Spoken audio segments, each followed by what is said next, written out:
ನೀವು ಉತ್ತರ ಕರ್ನಾಟಕ ಸೈಡ್ ಏನ್ರಿ ಅಂತ ಕೇಳಿದ್ರು ಮಟನ್ ಕೊಯ್ಯ ಅಂಕಲ್. ಹ್ಞೂ ರೀ ಅಂಕಲ್, ನಾವು ಉತ್ತರ ಕರ್ನಾಟಕ ಸೈಡ್ ರೀ ನಾವು ಬಿಜಾಪುರ ಅವಿ, ನಿಮ್ದು ಯಾವ್ದವಿ ನಾವು ಗುಲ್ಬರ್ಗ.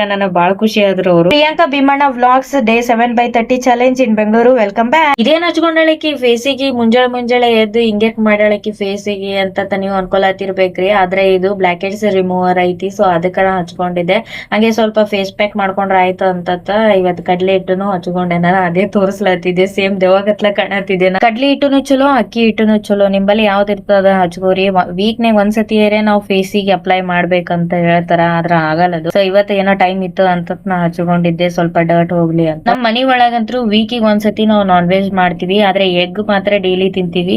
ಅದಕ್ಕ ಇವತ್ತು ನಾನು ನಮ್ಮ ಅಕ್ಕ ಇಬ್ರು ಸೇರಿ ಹೋಗಿ ಚಿಕನ್, ಅಕ್ಕಿಗೆ ಚಿಕನ್, ನನಗ ಮಟನ್. ಅಕ್ಕಿ ಮಟನ್ ತಿನ್ನಲ್ಲ, ಸೊ ಅದಕ್ಕ ಅಕ್ಕಿ ಚಿಕನ್ ತಗೊಂಡ್ ಬಂದಿವಿ. ಇಬ್ರಿಗೂ ಅರ್ಧ ಕಿಲೋ ತಗೊಂಡ್ಬಂದು ಮಾಡ್ಲಾತಿದ್ವಿ ಇಲ್ಲಿ. ಸೊ ಅಲ್ಲಿ ಮಟನ್ ಶಾಪಿಗೆ ಅಂಗಡಿಗೆ ಹೋದಾಗ ಅವ್ರು ನನ್ ಮಾತಾಡೋದು, ನಮ್ಮ ಅಕ್ಕನ ಜೊತೆ ನಾ ಮಾತಾಡೋದು ಕೇಳಕಸಿ, ನೀವು ಉತ್ತರ ಕರ್ನಾಟಕದವ್ರ ಸೈಡ್ ಏನ್ರಿ ಅಂತ ಕೇಳಿದ್ರು. ಹಾ ರೀ, ನಾವು ಆ ಕಡೆ ಸೈಡ್ ದವ್ರಿ ಅಂತ.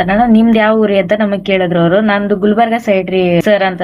ನಮ್ದು ಬಿಜಾಪುರ್ ರೀ ಅಂತಂದ್ರೆ ಅಲ್ಲೇ ಆಜು ಬಾಜು ಪರಿಚಯ ಆದಂಗ ಐತಲ್ರಿ, ಕೇಳಿ ಬಾಳ ಖುಷಿ ಆಯ್ತು ಅಂತ ಹೇಳಿದ್ರು. ಅವ್ರು ಅಂಕಲ್ ಇದ್ರು. ಅವರು ಸೈಡ್ ಇರೋರೇ ಇಲ್ಲಿ ಬಾಳ್ ಮಂದಿ, ಆದ್ರೂ ಅವ್ರಿಗೆ ನಮ್ ಭಾಷೆ ಕೇಳನ ಏನೋ ನಾವು ಬೆಂಗಳೂರಿನಾಗೆ ಇದೀವಿ ಅನ್ನೋರ್ ಗತ್ಲೆ ಆಡ್ತಿರ್ತಾರ ಅವ್ರ ಒಳಗ ಸತಿ. ಇವತ್ತು ಆ ಅಂಕಲ್ ಮಾತಾಡಿಸಿದ್ ನೋಡಿ ನಮಗೂ ಖುಷಿ ಆಯ್ತು. ಇವತ್ ನನ್ನ ವ್ಲಾಗ್ ಇಷ್ಟ ಆದ್ರೆ ಸಬ್ಸ್ಕ್ರೈಬ್ ಮಾಡ್ಕೊರಿ, ಹಂಗೆ ಫಾಲೋ ಮಾಡ್ಕೊರಿ. Thank you.